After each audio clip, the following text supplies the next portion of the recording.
എല്ലാവർക്കും പുതിയ റെസിപ്പി വീഡിയോയിലേക്ക് സ്വാഗതം. ഇന്ന് ചെയ്യാൻ പോകുന്നത് ഇഡ്ഡലി ആണ്. നല്ല പെർഫെക്റ്റ് ആയിട്ട് ഇഡ്ഡലി റൈസ് വെച്ചിട്ട് എങ്ങനെയാണ് ഇഡ്ഡലി ഉണ്ടാക്കുന്നത് നോക്കാം.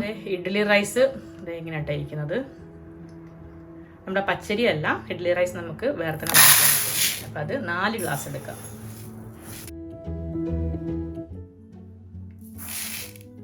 അതെ, 4 ഗ്ലാസ് അരി എടുത്തിട്ടുണ്ട്. നമുക്കിത് നന്നായിട്ട് കഴുകി നല്ല വെള്ളത്തിൽ കുതിർത്ത് വെക്കുക. ഇനി ഇതേ ഗ്ലാസ്സിന് തന്നെ 1 ഗ്ലാസ് ഉഴുന്നാണ് എടുത്തിട്ടുള്ളത്. ഇത് നമ്മുടെ മുഴുവൻ ഉഴുന്നാണ് കേട്ടോ. അങ്ങനെ പൊട്ടി ആ പീസായിട്ടുള്ള ഉഴുന്നല്ല വേണ്ടത്. കൂടെ തന്നെ ഒരു 1/4 ടീസ്പൂൺ ഉലുവയും കൂടെ ചേർത്തിട്ടുണ്ട്. ഇതും നമ്മൾ നന്നായിട്ട് വാഷ് ചെയ്യണം, നന്നായിട്ട് കഴുകണം. കഴുകിയിട്ട് നല്ല വെള്ളത്തിൽ കുതിർത്ത് വെക്കുക. അപ്പോൾ ഇത് 1 ഗ്ലാസ് തന്നെ അവിലാണ്, വെള്ള അവിലാണ് കുറച്ചും കൂടെ നല്ലതായിട്ട് തോന്നിയിട്ടുള്ളത്. നമുക്ക് ഇഡ്ഡലി കളറും കിട്ടും. പിന്നെ ഇതില്ല എങ്കിലും മട്ടാവിൽ എടുക്കാം. പക്ഷേ ഇഡ്ഡലിൻ്റെ കളർ ചെറിയൊരു മാറ്റം ഉണ്ടായിരിക്കും, അറിയാലോ. ഇതിന് പകരം വേണമെങ്കിൽ ചോറ് എടുക്കാം. പക്ഷേ ചോറിനേക്കാൾ ടേസ്റ്റ് ഈ ഒരു അവിലാണ്. ആദ്യം ഒന്ന് ഈ അവിലിൽ ഒന്ന് കഴുകുക. അതിനുശേഷം നല്ല വെള്ളത്തിൽ ഒരു 10 മിനിറ്റ് കുതിർത്ത് വെക്കുക. ഞാനിവിടെ അരി നന്നായിട്ട് കഴുകി വെള്ളത്തിൽ, നല്ല വെള്ളത്തിലാണ് ഒന്ന് കുതിർത്ത് വെച്ചിരിക്കുന്നത്. അതുപോലെ തന്നെ ഉഴുന്ന് പരിപ്പും. അപ്പോൾ അത് നമുക്കിനി 5 മുതൽ 6 മണിക്കൂർ വരെ ഒന്ന് കുതിർക്കാൻ വെക്കാം. അപ്പോൾ നമ്മുടെ അരി നന്നായിട്ട് കുതിർന്ന് വന്നിട്ടുണ്ട്. ഒരു 6 മണിക്കൂർ ആയിട്ടുണ്ട് കേട്ടോ. അപ്പോൾ 6 മണിക്കൂറൊക്കെ കഴിഞ്ഞു. അപ്പോൾ അവിലിതേ ഞാൻ ഒരു പ്രാവശ്യം കഴിയുന്നതിന് ശേഷം വെള്ളത്തിൽ ഒന്ന് കുതിർത്ത് വെച്ചിരിക്കുകയാണ്. ഇനി നമ്മൾ നേരെ അരയ്ക്കാൻ പോവുകയാണ്. അപ്പോൾ അരയ്ക്കുന്നതിൻ്റെ ഒരു 10-15 മിനിറ്റ് മുന്നേ വെള്ളമൊഴിച്ച് ഇതേപോലെ കുതിർത്താൽ മതി. അവിൽ നേരത്തെ ഒന്നും വെള്ളത്തിലിട്ട് വെക്കണ്ട. അപ്പോൾ ഞാനിവിടെ ഗ്രൈൻഡറിലാണ് നമ്മുടെ മാവ് അരയ്ക്കുന്നത്. ആദ്യം തന്നെ ഉഴുന്ന് പരിപ്പാണ് ഇട്ട് കൊടുക്കുന്നത്. അപ്പോൾ നമ്മൾ ഗ്രൈൻഡറിൽ അരയ്ക്കുന്നതുകൊണ്ട് തന്നെ മാവ് ചൂടാവാതെ തന്നെ കിട്ടും ചെയ്യും. നല്ല എക്സ്ട്രാ സോഫ്റ്റായിട്ട് ഇഡ്ഡലി നമുക്ക് ഉണ്ടാക്കിയെടുക്കാൻ പറ്റും. ഇനി നമുക്ക് മിക്സി ജാറിലാണ് അരയ്ക്കുന്നതെങ്കിൽ എങ്ങനെയായാലും അതൊന്ന് മാവ് ചൂടായിരിക്കും, ആ ഒരു മാവ് അരച്ച് വരുമ്പോഴേക്ക്. അപ്പോൾ അതില്ലാതിരിക്കാൻ വേണ്ടിയിട്ട് അറിയാത്തവർക്ക് വേണ്ടി ജസ്റ്റ് ഒന്ന് പറയുന്നതാണ്. നമ്മൾ മാവ് അരയ്ക്കുന്നതിൻ്റെ കുറച്ച് മുന്നേ, ഒരു 2-3 മണിക്കൂർ മുന്നേ അരിയും ഉഴുന്നും എല്ലാം ഫ്രിഡ്ജിലേക്ക് എടുത്ത് വെക്കുക. നന്നായിട്ട് തണുത്തതിന് ശേഷം നമുക്ക് മാവ് അരച്ച് വെക്കുക. അങ്ങനെ ആകുമ്പോൾ നമ്മൾ ഉണ്ടാക്കുന്ന ഇഡ്ഡലിക്ക് നല്ല സോഫ്റ്റായി. അപ്പോൾ നമുക്ക് ആദ്യം തന്നെ ഒന്ന് ഗ്രൈൻഡർ ഓൺ. പിന്നെ നമ്മൾ ഈ ഒരു ഉഴുന്ന് കുതിർത്ത് വെച്ചിട്ടുള്ള വെള്ളം കുറേശ്ശെ തളിച്ച് കൊടുത്തതിന് ശേഷമാണ് കേട്ടോ അത് അരച്ചെടുക്കേണ്ടത്. ഒരുപാട് വെള്ളം ഒഴിച്ചിട്ട് ആദ്യം തന്നെ അരയ്ക്കണ്ട. മാവ് ഇതേപോലെ നന്നായിട്ട് പതഞ്ഞ് കിട്ടണം കേട്ടോ. നന്നായിട്ട് അരഞ്ഞിട്ടുണ്ട്, മാറ്റാം. നമ്മൾ ഉഴുന്നല്ല അപ്പോൾ അരച്ചു മാറ്റി. ഇനി അരി ഇട്ട് കൊടുക്കാം.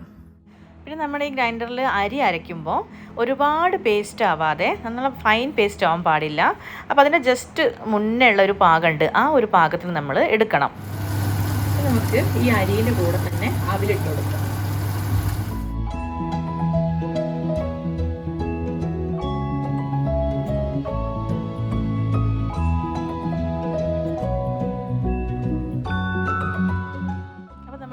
റെഡി ആയിട്ടുണ്ട്. അപ്പോൾ തൊട്ട് നോക്കിയാൽ അറിയാം, ഒരുപാട് പേസ്റ്റ് അല്ല, എന്നാൽ ചെറിയതായിട്ട് ഇങ്ങനെ ഒരു തരി ഉണ്ടായിരിക്കും. ഇത്രയാണ് നമ്മുടെ ഇഡ്ഡലിൻ്റെ പാകം. അപ്പോൾ ഒരുപാട് തരി ഉണ്ടാവാൻ പാടില്ലേ.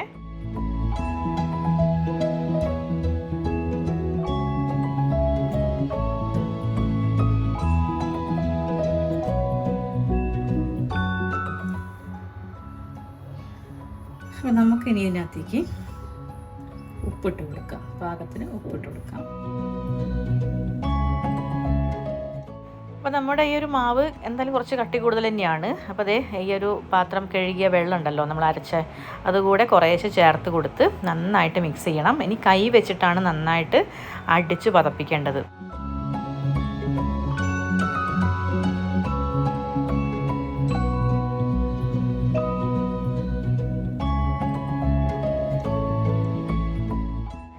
അപ്പോൾ അതേ ഈ മാവ് കണ്ടില്ലേ, ഈ ഒരു ലൂസിലാണ് നമ്മൾ നന്നായിട്ട് അടിച്ച് പതപ്പിച്ച് ഒരു 4-5 മിനിറ്റ് നമ്മൾ നന്നായിട്ട് ഇതേപോലെ തന്നെ പതപ്പിച്ചെടുക്കണം കേട്ടോ. എന്നാൽ മാത്രമാണ് നല്ല സോഫ്റ്റായിട്ട് നമുക്ക് ഇഡ്ഡലി ഉണ്ടാക്കാൻ പറ്റുള്ളൂ, നന്നായിട്ട് പൊങ്ങുള്ളൂ പതഞ്ഞ്. അപ്പോൾ മാവ് റെഡി ആയിട്ടുണ്ട്. നമുക്കത് അടച്ച് വെച്ചിട്ട് ഫെർമെൻറ്റ് ചെയ്യാൻ വെക്കാം. അപ്പോൾ ഞാൻ തലേദിവസം വൈകുന്നേരമാണ് ഈ ഒരു മാവ് അരയ്ക്കുന്നത്. നെക്സ്റ്റ് ഡേ മോർണിംഗ് ആണ്. മാവ് നന്നായിട്ട് പൊങ്ങിയിട്ടുണ്ട്.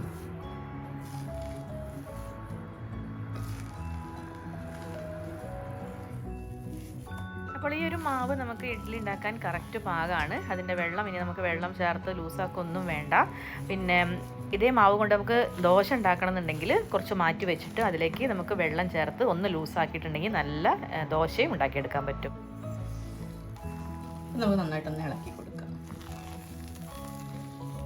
നന്നായിട്ടെന്ന് പറയുമ്പം ഒരുപാട് കുത്തിയുടയരുത്.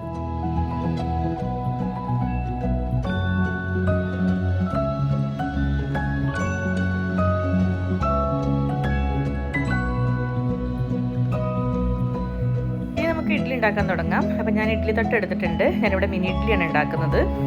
അപ്പോൾ ഏത് ഇഡ്ഡലി ആയാലും കുഴപ്പമൊന്നുമില്ല. ഏതിലാണെങ്കിലും നമുക്ക് എണ്ണ തേച്ച് കൊടുക്കാം. ഞാനിവിടെ നെയ്യും നല്ലെണ്ണയും കൂടെ മിക്സ് ചെയ്തിട്ടുള്ള ഒരു എണ്ണയാണ് ഉപയോഗിക്കുന്നത്. എപ്പോഴും ദോശയ്ക്കും ഇഡ്ഡലിക്കൊക്കെ കുറച്ച് ടേസ്റ്റ് തോന്നിയിട്ടുള്ളത് ഇതാണ് കേട്ടോ. അപ്പോൾ ഇഷ്ടമുള്ള ഏതാ വെച്ചാൽ അതെടുക്കാം. അതിനുശേഷം മാവ് ഒഴിച്ചു കൊടുക്കുകയാണ്. അപ്പോൾ ഈ ഒരു സമയം കൊണ്ട് ഞാൻ അവിടെ ഇഡ്ഡലി പാത്രത്തിൽ വെള്ളം വെച്ചിട്ടുണ്ട് ഒന്ന് തിളയ്ക്കാൻ വേണ്ടിയിട്ട്.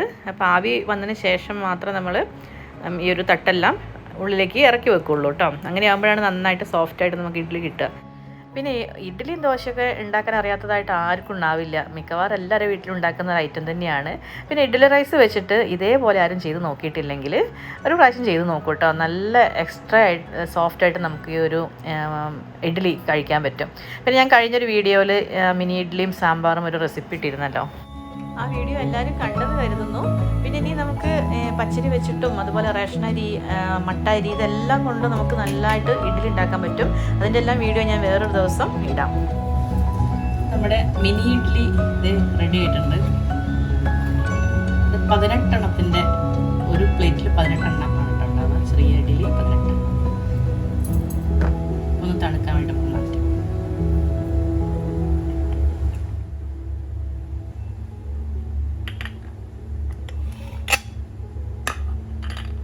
സൂപ്പറായിട്ടുണ്ട് അല്ലേ? ഹൈറ്റ് കണ്ട കുഞ്ഞിഡ്ഡലിയാണെങ്കിലും തട്ടി കൊടുത്താൽ കിട്ടും.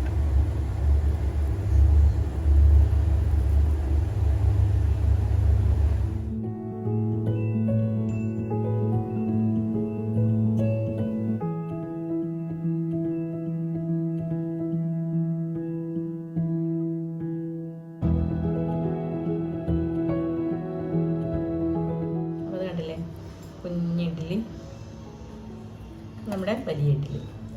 ഇഡ്ഡലി സാമ്പാർ ഉണ്ടാക്കുമ്പോൾ ഇതേപോലുള്ള കുഞ്ഞ് ഇഡ്ഡലിൻ്റെ തട്ട് വേണമെന്നില്ല കേട്ടോ. ഇതേപോലുള്ള ഒരു വലിയ ഇഡ്ഡലി ഉണ്ടാക്കിയിട്ട് ചെറുതായിട്ട് കട്ട് ചെയ്താൽ മതി. നമുക്ക് ഓരോ വായയും കഴിക്കാൻ പാകത്തിനുള്ള പീസുകളാക്കിയിട്ട് ഇട്ടാലും മതി. നമുക്കതിൻ്റെ സോഫ്റ്റ് കാണിച്ചു തരാം.